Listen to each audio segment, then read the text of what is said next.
കാറ്റ് കൊള്ളാൻ. കാറ്റ് കൊള്ളാൻ ഇത്രയും സ്പീഡ് ഓടുന്നത്? സ്പീഡിൽ ഓടിയാ സ്പീഡിൽ കാറ്റടിക്കുമല്ലോ, അതാ. എന്നാ എനിക്കും വേണം. എടാ ഹരി, ഒന്ന് എഴുന്നേറ്റടാ. അവന്റെ ഒരു മുടിഞ്ഞ ഉറക്കം. എടാ ആ കൂടെ കുഴഞ്ഞു. നമ്മൾ വിചാരിക്കുന്നിടത്തൊന്നും കളി നിൽക്കുമെന്ന് തോന്നുന്നില്ല. നീ കുഴക്കാതെ കാര്യം പറ. അമ്പോട്ട് വെച്ചിട്ടപ്പം ജട മുറിക്കാൻ തീരുമാനിച്ചു. നന്നായി. അങ്ങനെങ്കിലും ഒരു മനുഷ്യക്കൊല ഉണ്ടാവുമല്ലോ. എടാ 10-20 കൊല്ലം കൊണ്ട് വളർത്തിക്കൊണ്ടുവന്ന ജടയായത്. പിന്നെ 2 ദിവസം കൊണ്ട് ജട വളരുവോ? വർഷം ഒരുപാട് പിടിക്കും.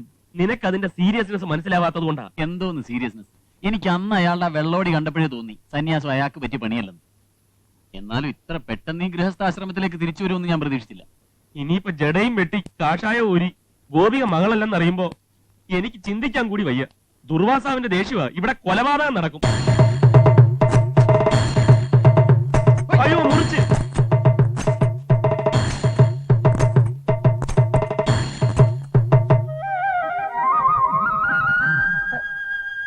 എണീറ്റോളൂ.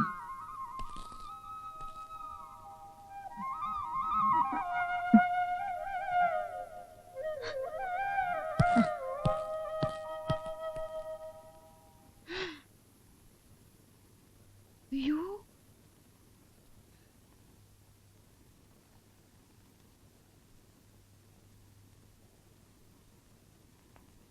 എന്റെ ഭഗവാനെ, അമ്പോറ്റെ ഈ വേഷത്തെ കണ്ടിട്ട് എത്ര നാളായി. നിനക്ക് ഇതാടാ നല്ലത്. എന്തോ നല്ലത്? ആരുടെ സർട്ടിഫിക്കറ്റ് ഒന്നും എനിക്ക് വേണ്ട.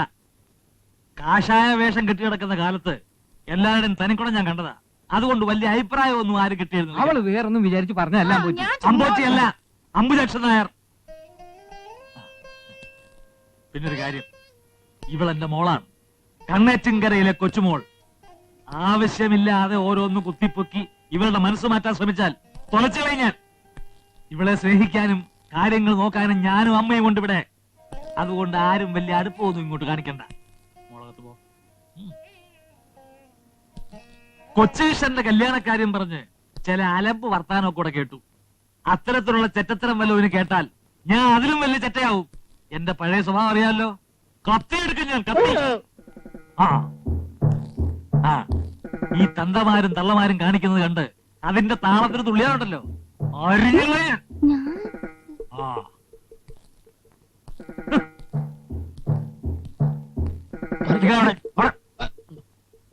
കല്യാണം കഴിഞ്ഞാൽ 1 മാസമെങ്കിലും കുടുംബത്തിലുണ്ടാവണം.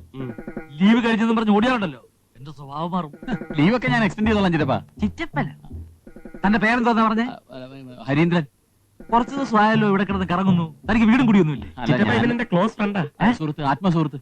അതൊക്കെ വീടിന് പുറത്ത്, അകത്ത് വേണ്ട. മനസ്സിലായോ?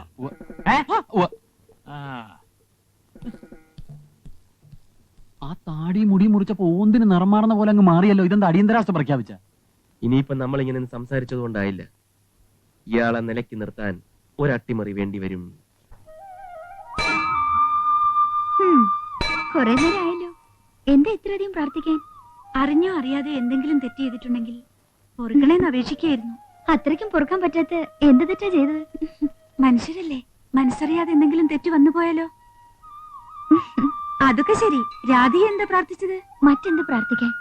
എന്നും എനിക്ക് പ്രാർത്ഥിക്കാൻ ഒന്നേ ഉള്ളൂ, എന്റെ കൊച്ചേഷനേട്ടന് നല്ലത് മാത്രം വരുത്തണേന്ന്. എന്താ? ഒന്നുമില്ല, കാലൊന്ന് തട്ടി. കുട്ടിക്കാലം മുതൽ അത്രയ്ക്ക് ഇഷ്ടമായിരുന്നു എനിക്ക് കൊച്ചേഷനേട്ടനോട്. ദേവിയുടെ അനുഗ്രഹം കൊണ്ട് മാത്രമാണ് ഞങ്ങളുടെ വിവാഹം നിശ്ചയിച്ചത്. ആ ഗോപിയെ, ഇവിടുത്തെ ഒരു വിശേഷം അറിയണോ? വെളുത്ത ചെമ്പകവും ചുവന്ന ചെമ്പകവും കൊണ്ടാ പൂജ നടത്തുക. നമ്മുടെ മനസ്സിൽ എന്തെങ്കിലും ആഗ്രഹം ഉണ്ടെങ്കിൽ ഉള്ളു തുറന്ന് പ്രാർത്ഥിക്കണം. പൂജ കഴിഞ്ഞ് പ്രസാദത്തോടൊപ്പം കിട്ടുന്നത് വെളുത്ത ചെമ്പകാണെങ്കിൽ ആഗ്രഹിക്കുന്ന കാര്യം തീർച്ചയായും നടക്കും.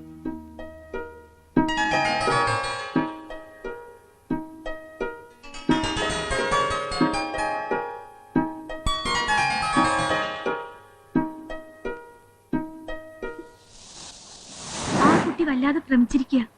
ഇനിയെല്ലാം തുറന്നു പറയാതിരിക്കുന്നത് തെറ്റാണ്. അതിനൊന്നും സമയമായിട്ടില്ല. ഒരു പെൺകുട്ടിയുടെ മനസ്സ് എനിക്കറിയാം. രാധിക പാവമാണ്, ഒരുപാട് മോഹിപ്പിക്കരുത്. ഞങ്ങൾ ഒരു ഡിവൈഡ് ആൻഡ് റൂൾ പ്രയോഗിച്ചതല്ലേ.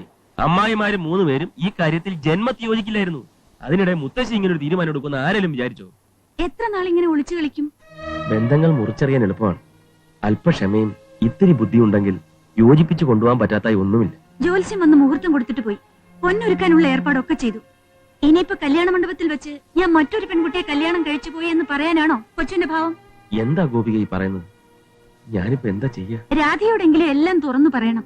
ഒന്നുകിൽ മുത്തശ്ശിയുടെ ഒരു പൊട്ടിത്തെറി, അല്ലെങ്കിൽ രാധയുടെ വേദന. ഇതിലേതെങ്കിലും ഒന്ന് നമ്മൾ അനുഭവിക്കണം. എന്തൊക്കെയായാലും കുറച്ച് ദിവസം കൂടി തള്ളി നീക്കിയാലേ പറ്റൂ.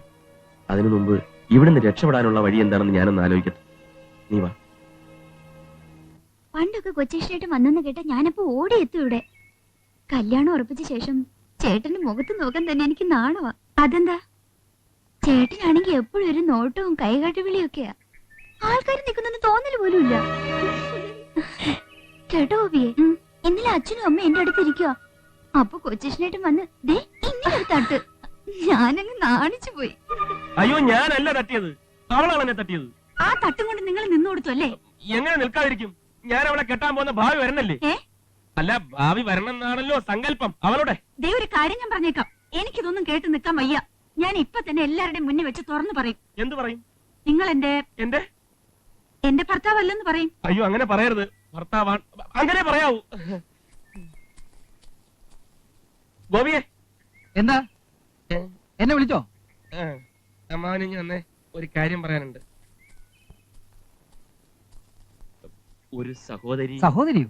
അല്ല, ഒരു സഹോദരിയുടെ സ്നേഹം ഗോപികയിൽ നിന്ന് കിട്ടിയപ്പോ അതാരോടെങ്കിലും ഒന്ന് പറയണമെന്ന് വിചാരിച്ചിരിക്കുമ്പോഴാ അമ്മാവനെ വിളിച്ചത്. അതിപ്പോ പറയാൻ കാരണം?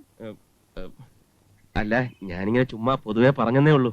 ഒരു സഹോദരന്റെ വേദന ഒരു സഹോദരിയുടെ എന്താ അല്ലേ? അതാ. സ്വന്തം സഹോദരി ഇല്ലാത്ത കൊച്ചുകൃഷ്ണന്റെ ദുഃഖം.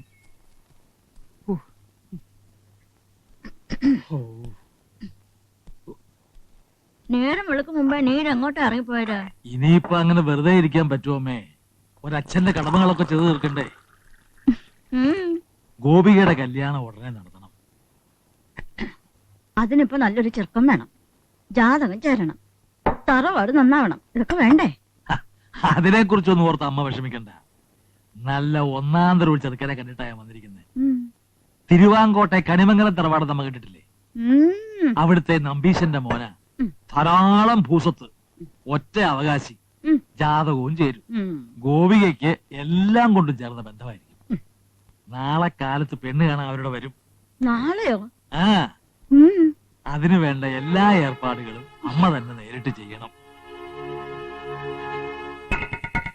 എവിടെ പോയി കിടക്കുന്നു? ഹരി, എടാ, ഗോപിക്ക് കല്യാണം നടക്കാൻ പോകുന്നു. കൺഗ്രാചുലേഷൻ, സലിയ, നീ രക്ഷപ്പെട്ടു. ഞാനുമായിട്ടല്ല, പിന്നെ അവളെ പെണ്ണ് കാണാൻ വേറൊരാൾ വരുന്നെന്ന്. ആര്? ഏതോ ഒരു നമ്പീശന്റെ മോൻ. ആഹാ, അങ്ങനെ നമ്പീശന്റെ മോൻ ഇപ്പൊ പെണ്ണിട്ട് സൂചിക്കാറായിട്ടില്ല. നീ പറ. അയ്യോ, എന്റെ കാശ്. ദേ പെട്ടെന്ന് റെഡിയാകും, എല്ലാരും വന്നു. എന്തൊരേപ്പായിരിക്കണത്, ഇതുവരെ റെഡിയായില്ലേ? നീ ആ ചായ എടുത്തു വെക്കാൻ സുമുഖത്തിനോട് ചെന്ന് പറ. നോക്കിക്കോ.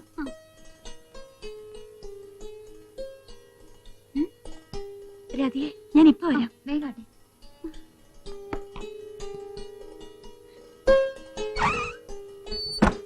ദൈവമേ, കൊച്ചുകാരി ഉടനെ എത്തണേ.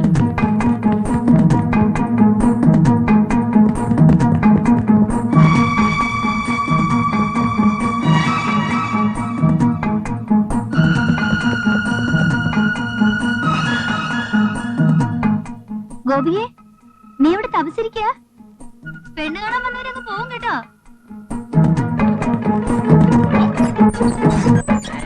അയ്യോ, ദാ പോകുന്നു കല്യാണക്കാരി. കല്യാണ പാർട്ടി ഉറപ്പിച്ചോ? ഉറപ്പിച്ചു. എന്തുറപ്പിച്ച്? എന്താ 101 പവനാ ഉദ്ദേശിക്കുന്നത്. വേണ്ട പോലെ ചെയ്യാന്ന് ഉദ്ദേശിച്ച് പറഞ്ഞിട്ടുണ്ട്. അതങ്ങനെ പെട്ടെന്ന് ഉറപ്പിക്കാനൊന്നും പറ്റത്തില്ല. അതിനകത്തൊക്കെ വേറെ പ്രശ്നങ്ങളുണ്ട്. എന്ത് പ്രശ്നം? അല്ല, ഈ കല്യാണം എന്നൊക്കെ കല്യാണോ? എടോ, ഇത് കല്യാണ മണ്ഡപത്തിന്റെ കാര്യമായിരിക്കും. ഓ, അത് അത് ശരി. നേരത്തെ തന്നെ ശരിയാക്കിയാണല്ലോ. ഇനിയിപ്പോ സ്വർണ്ണ ഗോപുരത്തിന്റെ പണി മാത്രമേ ബാക്കിയുള്ളൂ. 101 പവൻ ചോദിച്ചെങ്കിലും 51 പവൻ തരാമെന്ന് മുത്തശ്ശി ഏറ്റിട്ടുണ്ട്. ദൈവത്തിന്റെ കാര്യമല്ലേ? അല്ലേ? അവിടെ ഏതോ കല്യാണം നടക്കുക. അത് കഴിഞ്ഞിട്ട് ചെല്ലാൻ പറഞ്ഞു.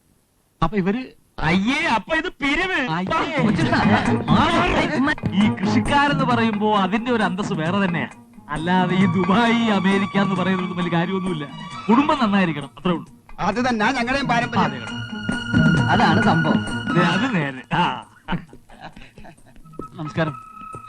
നീ എവിടുന്ന് ഈ ഓടിക്കതച്ച്? അല്ല, എന്റെ പെങ്ങളെ പെണ്ണ് കാണാൻ വരുമ്പോ ഇതാണോ പയ്യൻ? അല്ലല്ല, ഇതോ? പയ്യനിവിടെ. ഇതാണോ? അല്ലയാ, ഞാൻ പെണ്ണിന്റെ സഹോദരനാ, കൊച്ചീഷൻ. ഇവർക്ക് ചായ ഒന്നും കൊടുത്തില്ല.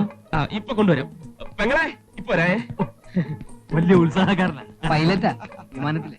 പെണ്ണ് കാണാൻ വന്നപ്പോഴേ ഇങ്ങനെ നാണം തുടങ്ങിയാലേ കല്യാണത്തിന് എന്തായിരിക്കും സ്ഥിതി? ഇത്ര നേരമായിട്ട് ചായ ഒന്നും കൊടുത്തില്ലേ? കല്യാണ ചെറുക്കൻ അവന്റെ പാട്ടിന് പോവും. അതിന് ഗോപിയെ റെഡി ആവണ്ടേ? പേടിച്ചിരിക്കുക.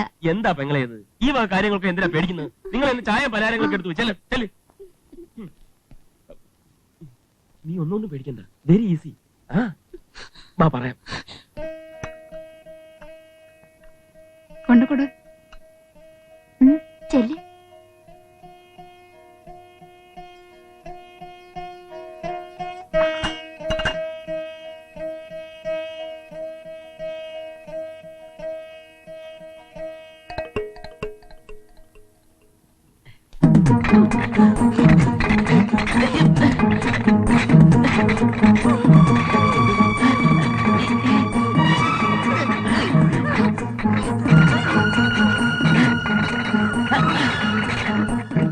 ഇത് ചുഴലി. പോയി താക്കോൽ എടുത്തിട്ട് വാ. പെങ്ങളെ, താക്കോല് ഇവിടെ ഉണ്ട്, ചൂണ്ട. അയ്യോ. ഓ. പെങ്ങളെ, കൈയിലോട്ട് വിട്. കൈയിലോട്ട് വിടും. മുറുക്കി പിടിച്ചോ, പിടിച്ചോ. പിടിച്ചോ. മുറുക്കി പിടി.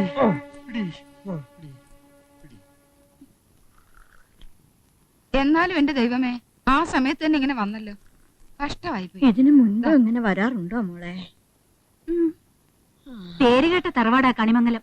ഇതുപോലൊരു ബന്ധം എനിക്ക് കിട്ടുവോ? അവൾ ആകെ അപ്സെറ്റ് അമ്മായി. പെങ്ങൾ വിഷമിക്കണ്ട, ഇതിനേക്കാൾ നല്ലൊരു ബന്ധം ഈ ആങ്ങള കൊണ്ട് തരും. മുത്തശ്ശി, ബോബിക്ക് എന്താ കഴിക്കാൻ കൊടുക്കേണ്ടത്? എന്തെങ്കിലും ഫ്രൂട്ട്സ് ഐറ്റംസ്, മരുന്ന്? ഒന്നും വേണ്ട. ഹോമിയോയിൽ ഇതിന് നല്ലൊരു മരുന്നുണ്ട്. ദാ, ശാലും കൂടെ കൊടുക്ക്. കുറച്ച് ദിവസം യുബിൽ ഞങ്ങളുടെ കൂടെ വന്ന് നിൽക്കട്ടെ. എന്താ? എന്തായി? പ്രശ്നമുണ്ട്. അവരെ കുറ്റം പറഞ്ഞിട്ട് കാര്യമില്ല. അസുഖമുള്ള കുട്ടിയല്ലേ. ഞാൻ പോയി അവരോടൊന്ന് സംസാരിച്ചാലോ? അത് ഞങ്ങളൊന്ന് സംസാരിച്ചു നോക്കാം. അസുഖം മാറുന്ന ചിലപ്പോ അവരുടെ മനസ്സ് മാറിയാലോ. ആ ഒന്നും വേണ്ട. കേട്ടോ അമ്മേ, നമ്മുടെ വടക്ക് വശത്തുള്ള ഒരേക്കർ തെങ്ങും തൊപ്പൂടെ കൊടുക്കാമെന്ന് പറഞ്ഞപ്പോ അവരങ്ങ് സമ്മതിച്ചു. അതെവിടുത്തെ? ഏ? അല്ല, അതേതായാലും നന്നായി. ആ, മോള് കിടന്നോളൂ.